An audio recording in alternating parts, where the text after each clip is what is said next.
Antisipasi ancaman teror bom akhir tahun dilakukan tim Detasemen Khusus 88 Anti Teror Polri. Seharian tim Densus berhasil melakukan penggerbegan dan penangkapan terduga teroris di 4 lokasi berbeda, yakni Tangerang Selatan, Payakumbu, Sumatera Barat, Deli Serdang, Sumatera Utara, dan Batam, Kepulauan Riau.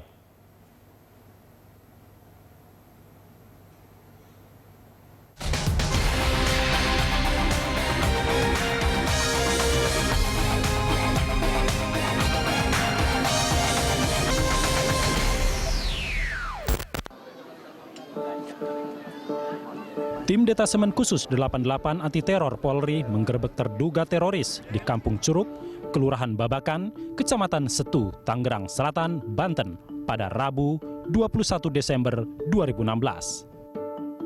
Sebelum penggerebekan, polisi menginterogasi terduga teroris yang mengaku menyiapkan bom untuk meledakkan pos polisi Serpong menjelang akhir tahun. Dari hasil penggerebekan, Densus 88 menemukan bom aktif di dalam kontrakan. Bom tersebut rencananya akan diledakkan pada momen akhir tahun oleh terduga teroris. Kontrakan yang disewa tersebut dihuni oleh 3 orang. Mereka adalah Helmi Hendriana alias Elmi, Irawan alias Irwan, dan Omen alias Dedi Sutisna. Salah seorang teroris yang bernama Omen merupakan residivis kasus kekerasan. Saat ditahan di LP Cipinang, Omen direkrut oleh Abu Haikal yang tidak lain merupakan anak buah pentolan teroris bom Bali 1, yakni Dul Matin yang tewas pada 2010 silam. Omen juga terkait dengan Ivan Hasibuan, tersangka penusukan pastor gereja di Medan.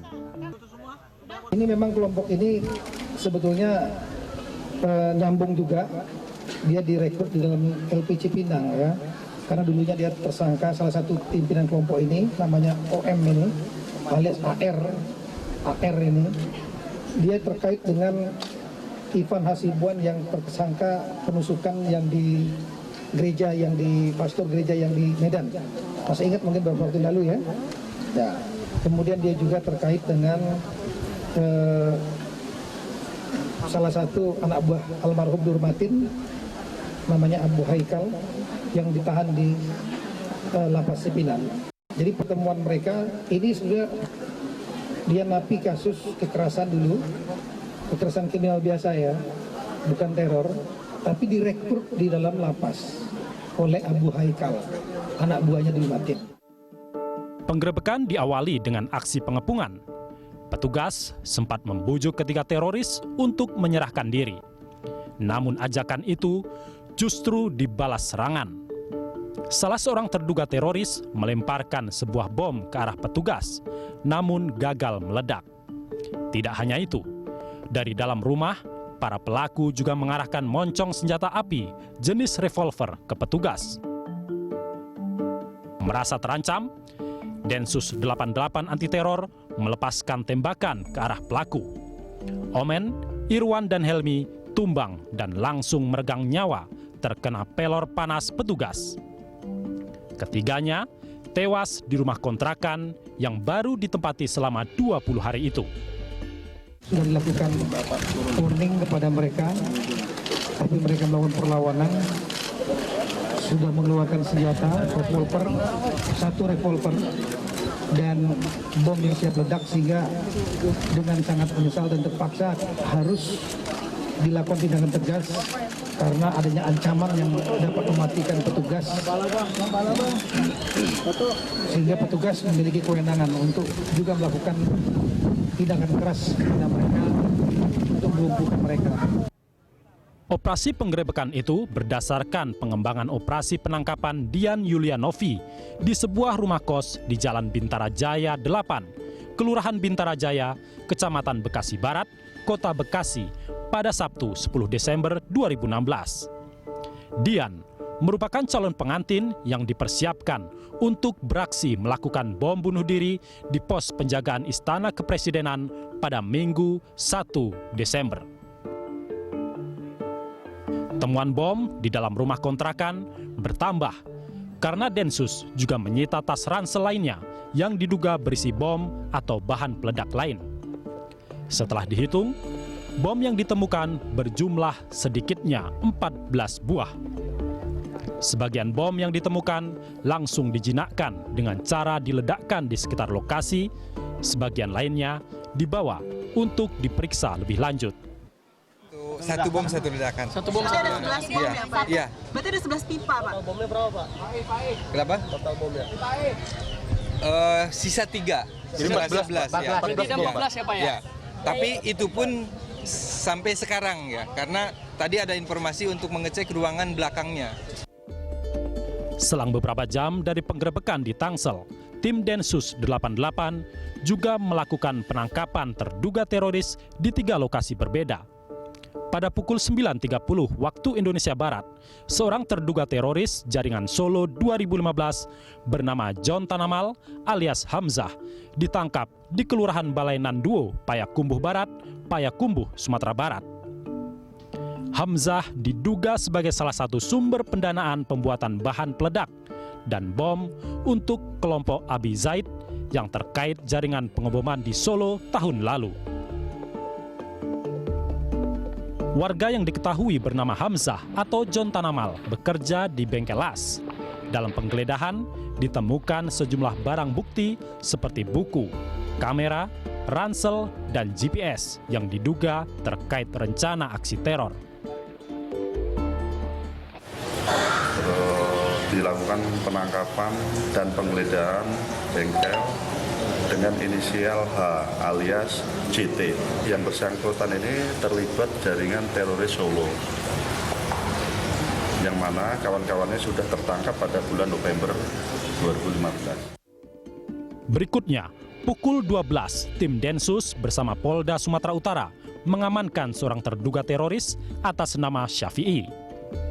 Jaringan Katibah Gonggong Rebus atau KGR. Dia ditangkap saat berada di rumah Herman Lubis di Jalan Deli Tua, Dusun 3, Aji Bahu, Kecamatan Sibiru-Biru, Deli Serdang, Sumatera Utara. Syafi'i masuk daftar pencarian orang atau DPO karena terlibat kasus terorisme di Batam awal Agustus lalu yang ingin menyerang Marina Bay, Singapura. Dibawa oleh Densus 88 berikut barang bukti, laptop, kemudian HP. Dan saat ini sedang dilakukan interogasi pendalaman oleh tim Densus di Brimob. Rencananya besok akan dibawa ke Jakarta. Tim identifikasi itu dan Inafis melakukan pengolahan olah TKP di rumah ini dan ada beberapa barang bukti yang akan dibawa sebagai barang bukti tambahan. Ya.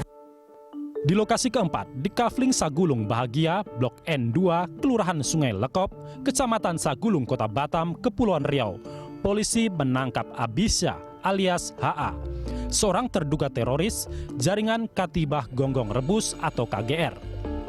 Dia terlibat dalam perencanaan amaliyah di bawah kendali Bahrun Naim Anggih Tamtomo. Penangkapan terduga teroris di 3 lokasi terakhir berlangsung tanpa perlawanan.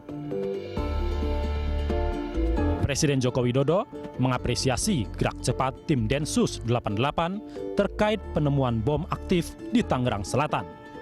Presiden mengatakan, masyarakat selayaknya bersyukur atas penangkapan cepat itu, mengingat di belahan dunia lain, penanganan baru dilakukan setelah teror terjadi. Meski demikian, Presiden tetap meminta masyarakat untuk meningkatkan kewaspadaan dan turut berpartisipasi dalam upaya pemberantasan aksi terorisme.